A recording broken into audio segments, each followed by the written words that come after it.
It's a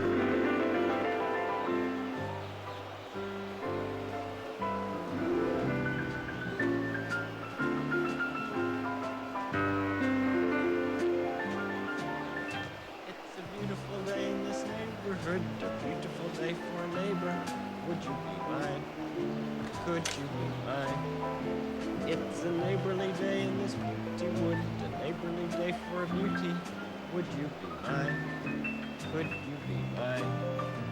I have always wanted to have a neighbor just like you. I've always wanted to live in a neighborhood with you.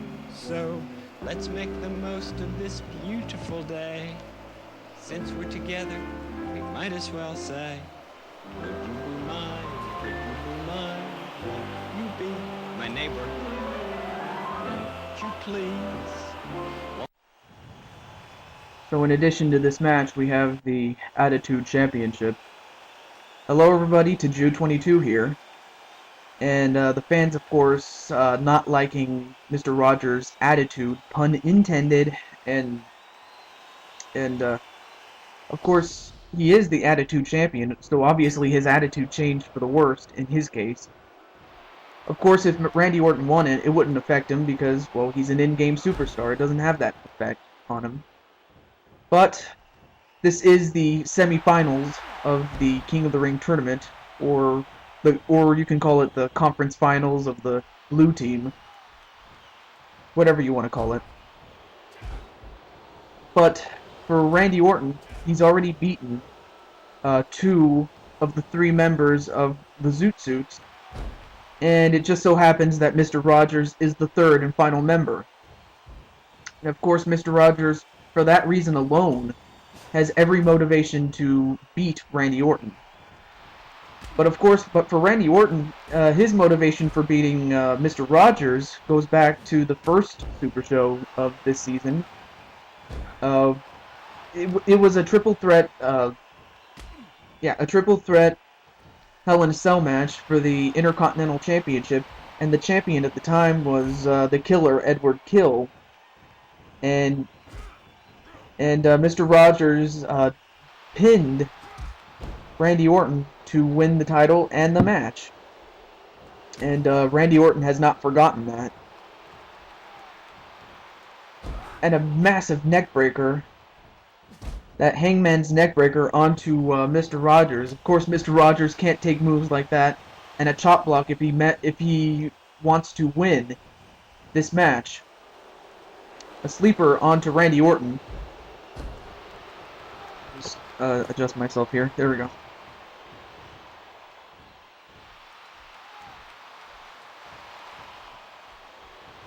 A scoop and a slam.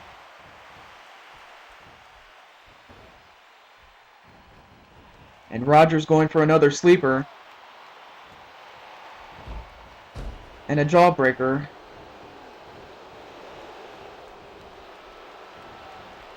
I mean, it's going to be a slow... It depends. I mean, whoever dictates... Ugh, I can't even say it. Dictates the pace will win the match. Whoever can do that will win. I mean, for Mr. Rogers, he's got to take it slow and steady. And for Randy Orton, he's got to pick up the pace because, well, of course, he's younger. And Mr. Rogers can't keep up with him. A whip into the corner goes Randy Orton. And Randy Orton counters it. Oh, but gets down. And of course, Mr. Rogers has to slow the pace down and try to slow down Randy Orton. That's pretty much his best bet to win.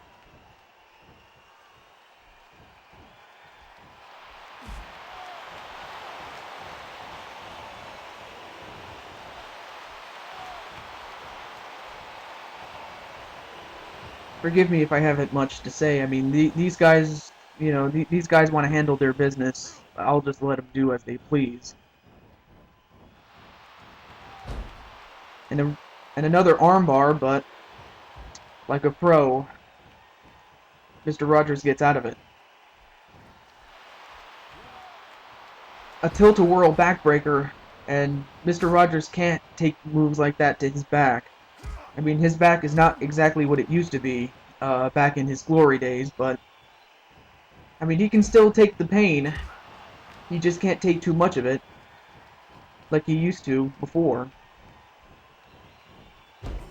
And I have to admit, the weather here is so hot, man. It's even though we have air conditioning, it's still so hot. And wait, pinfall, not even a 1 count. I don't know if it was because of the referee being too slow, but be that as it may, Randy Orton is a tough customer to deal with.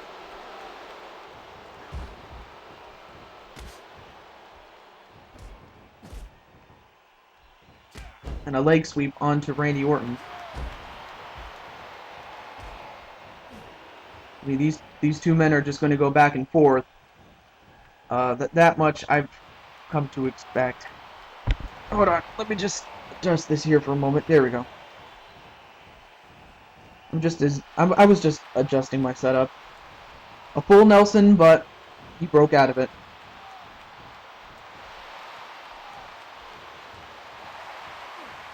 And an inverted leg sweep. Inverted Russian leg sweep.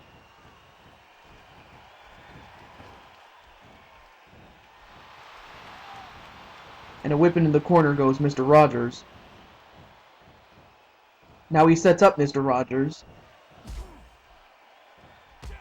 And Mr. Rogers counters and goes for a diving crossbody onto Randy Orton. To my surprise, I'm surprised Mr. Rogers can still do that even after all these years. 43 years. To the day that this company was, when it first debuted, back in '69. I remember. Or actually, I wasn't really there, but my dad remembers. Barely though. Like we do have footage of it, but until someone requests it, I'll just keep it under wraps. But yeah, he was there the first night, and he's been here ever since. And the same could be said about Bob Barker. But that's just history, though.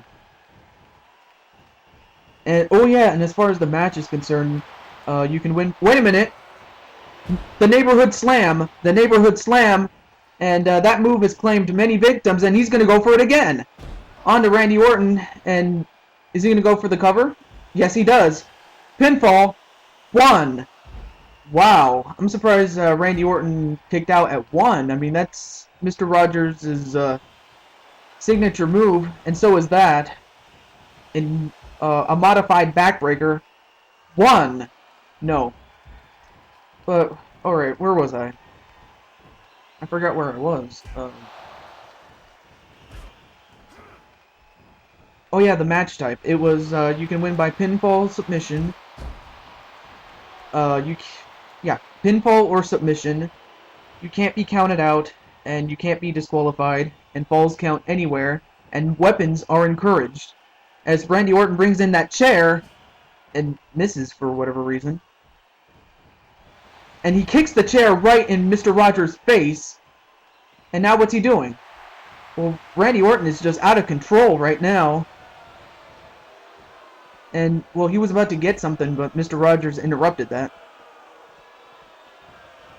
Whipped back into the ring is Randy Orton, and what's he getting? Oh, he's got another chair, and Randy Orton's too busy posing. And, yeah, Randy Orton gets the hell out of there. But Mr. Rogers is not going to let him go that easily. I finally figured out what his strategy is. He's not going to let Randy Orton get away, especially whenever Randy Orton is in a compromising position. And Randy Orton throws Mr. Rogers back into the ring, but not before an elbow right to the head. And Mr. Rogers, relentless. He's just continuing to go right after Randy Orton. I don't know if that's a smart idea, but I guess Mr. Rogers had something planned. Throws him back into the ring and chokes him onto the apron. And Mr. Rogers is feeling it right now. And now what's he getting? Oh, he's got a third chair. That's 3 chairs in the ring already. And a chair shot right to the head. And yet, Randy Orton's still up. I don't know how he got up, but he gets hit in the head once again, and once again gets hit in the back. Well, yeah. And now Mr. Rogers sees Randy Orton with that chair, and... Wait, what the hell was Randy Orton doing? I don't know what he was doing, but... Well, now he wedges the chair into the turnbuckle. And what's Mr. Rogers doing? Oh, yes, that table. Symbolic of what happened to his partner, Tony Bennett, in that table match. And speaking of Tony Bennett, he, Mr. Rogers, and Slim Kirby are going to face The Undertaker in a fatal 4-way match, TLC rules, for the World Heavyweight Championship. Like an idiot, I forgot about Slim Kirby and that he had that title shot. Of course, we didn't know who else was going to be in the match until the board of directors announced it, so yeah, I apologize for forgetting to include Randy Orton in that match, but nuts to that. An STO right to Randy Orton. And a pinfall cover. 1, 2, 3. And that's it. Mr. Rogers wins.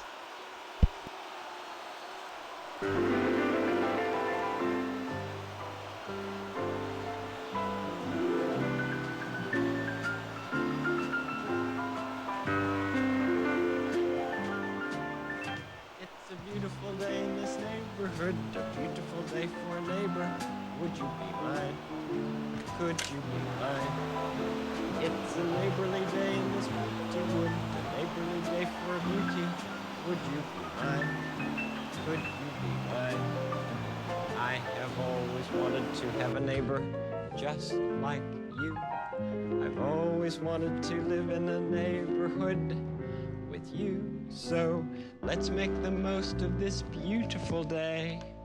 Since we're together, we might as well say, would you be mine? Could you be mine? Won't you be my neighbor? Won't you please? Won't you please?